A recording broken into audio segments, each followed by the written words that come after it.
Consider the following situation. We have suspended from a ceiling a 20 kilogram crate or object that's suspended by two cables that make equal angles. So I'll call that theta and that theta as well. Okay, make equal angles. Alright, I know that the cables are 3 meters long, I'm going to call that D1, and that this crate is 2 meters lower than the ceiling. So my question is, what is the tension in each one of these cables? Okay, so we can first make sure we're identifying forces. We can look through this and say, here's my object I'm interested in, and I see a force of gravity. And I also see tension up there. And just to be careful, I'm going to know if there's two of them. So it's times 2. There's 2 points of tension. And I don't see anything else touching my box, so I know that those are the only 2 forces. Okay, so now what I need to do is I need to create a free body diagram. So I see both horizontal and vertical forces here. I'm going to choose a horizontal and vertical coordinate system. And I'm going to start with these tensions. I can see that they're pulling in equal directions or equal angles from the vertical. I should need that a little bit longer to match. They're equal length. Okay, and they make this angle theta. Okay, and I'm going to call this one T1 and this one T2, and they are vectors. Okay, now before I can do anything else, I need to make sure I break this into components. So I'm going to break them into components and say this is T2x, and here's a T2y. Same thing over here. I have a T1x and a T1y. Okay. So I've got the tensions fully decomposed onto the x and y directions, and then into their components. And the last thing is I need to get gravity. Now that I've drawn these, the lengths of which were arbitrary, I now need to make my gravity vector properly length, or give it a proper length.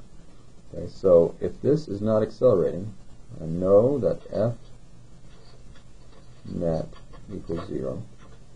That means all the vectors must sum to 0. I can see that these must sum to 0, so they're equal and opposite, and that these two, which are equal in length themselves, must sum together to equal the length of gravity. So there's 2 of these that are equal length, and my gravitational vector must point twice as long as them.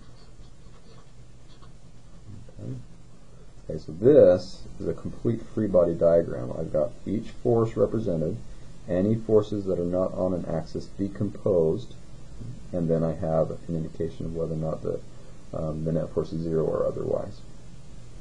Now the goal of that is to try and come up with the Newton's second law in equation form. So we can go x, consider the motion of the x, and we say F net x equals ma x.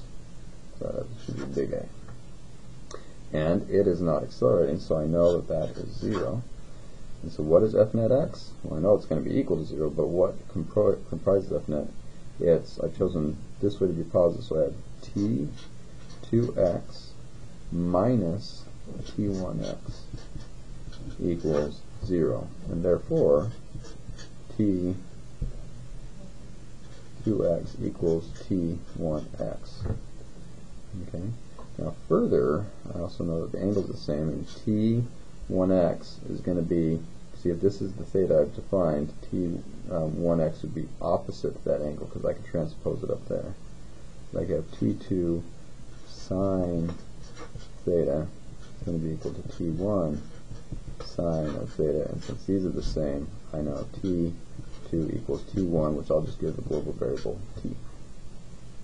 Okay. Alright, so I've taken care of x. Now, I could have guessed that, but again, I want to practice with this process. So what about the y direction? So y direction, I have F net y equals ma y, and and it's not accelerating in the y direction either. Okay, so this is going to equal 0, but what is f net y? Well, I now know that these are of the same magnitude, so t1 and t2 are equal to t, so I can just say it's twice ty, okay, and minus mg. I'll go ahead and put mg in for my fg, because that's the downward one. Okay, and then equals 0. And so my ty equals mg divided by 2. And now I just need to find t. T is equal to, ty is equal to t.